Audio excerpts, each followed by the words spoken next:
Près de 2 ans après les accusations de viol de la part d'une jeune femme de 23 ans, Harry Habitant est sorti du silence pour la première fois, par le biais d'un message partagé sur son compte Instagram. Le comédien a annoncé son comeback imminent sur scène. Petit retour en arrière. Le 31 octobre 2021, une jeune femme âgée de 23 ans déposait une main courante contre Harry Habitant. Cette dernière l'accusait de lui avoir imposé une sodomie. 2 jours plus tard, on apprenait que l'acteur avait été mis en examen pour viol et placé sous contrôle judiciaire. Selon les dires de la plaignante, elle aurait reçu une strangulation, des gifles sur la joue gauche et des propos dégradants.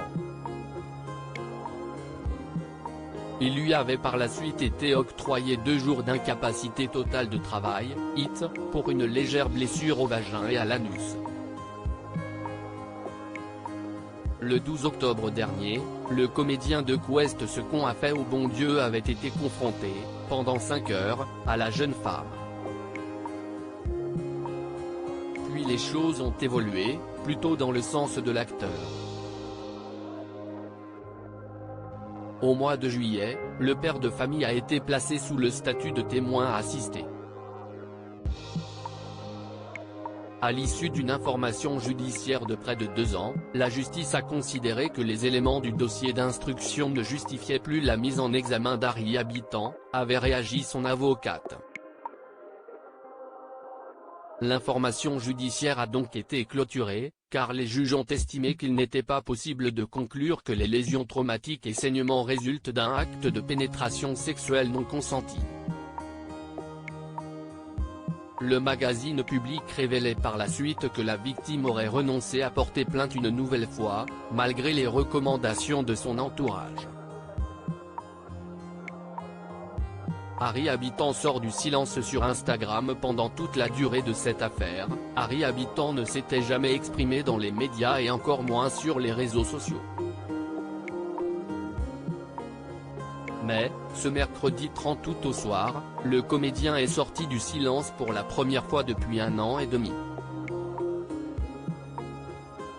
C'est par le biais d'une photo partagée sur son compte Instagram que le mari de Sarah Lynatlan a créé la surprise. Pour ce faire, l'humoriste a partagé un ancien cliché de lui, lorsqu'il était petit. Une image qu'il a accompagnée de ces quelques lignes, « Je ne me suis jamais arrêté d'écrire. Tellement hâte de vous retrouver pour mon nouveau spectacle », a-t-il annoncé fièrement. Et de conclure, « Vous me manquez à un point que les mots peinent à exprimer ». Une prise de parole symbolique puisqu'elle signifie que l'orage qu'il a traversé pendant près de 2 ans, est définitivement passé. Il y a quelques jours, le magazine Public informait que le grand ami de Gad Elmaleh était en train de plancher sur l'écriture et la mise en scène d'un nouveau one-man show. Un rêve qui deviendra prochainement réalité. La preuve, comme le rapporte France TV Info Polynésie, le comédien s'est produit sur une scène de Tahiti, le 26 août dernier, devant une foule en délire.